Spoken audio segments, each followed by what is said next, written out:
ChatGPT একভাবে নাড়িয়ে দিয়েছে পুরো পৃথিবী। এই কৃত্রিম বুদ্ধিমত্তা প্রযুক্তির সামনে অসহায় যেন মনুষ্য প্রতিভা। যে চিত্রনাট্যকাররা এতদিন হলিউডি সায়েন্স ফিকশনে প্রকাশ করেছেন মানুষ বনাম রোবট সভ্যতার লড়াই, তারাই এখন বিপাকে।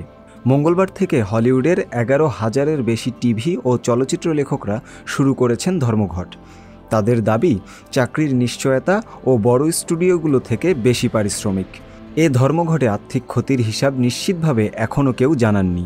তবে ইন্ডাস্ট্রি সংশ্লিষ্ট অনেকে মনে করছেন ডলারের অঙ্কে ক্ষতি নেহাত কম নয়।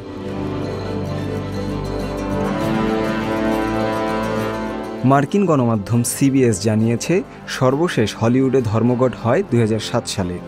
100 দিন পর্যন্ত চলা সেই ধর্মঘটে $2 বিলিয়ন বেশি ক্ষতি হয়েছিল। 15 বছর পর এখন আবার নতুন ধর্মঘটের মুখে বিশ্বের সবচেয়ে দাপুটে চলচ্চিত্র শিল্প।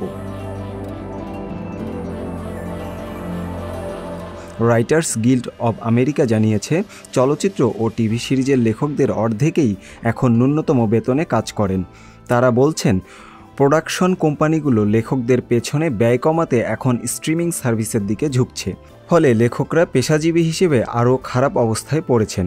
এছাড়া এখন চিত্রনাট্য লেখার জন্য কৃত্রিম বুদ্ধিমত্তা প্রযুক্তির ব্যবহার হচ্ছে। এর কারণে যে লেখকদের চাকরি চলে যাবে না, এমন নিশ্চয়তা চায় রাইটার্স গিল্ড অব আমেরিকা।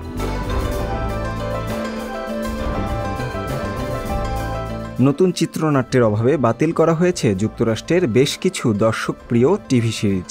এছাড়া আগামী মৌসুমে যেসব শো শুরু হওয়ার কথা ছিল, লেখকদের ধর্মঘটের ফলে সেগুলো নিয়েও শঙ্কা আছে।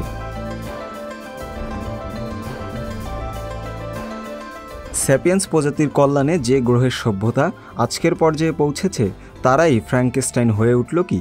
হলিউডের লেখক ধর্মঘট নতুনভাবে হাজির করল এ প্রশ্ন।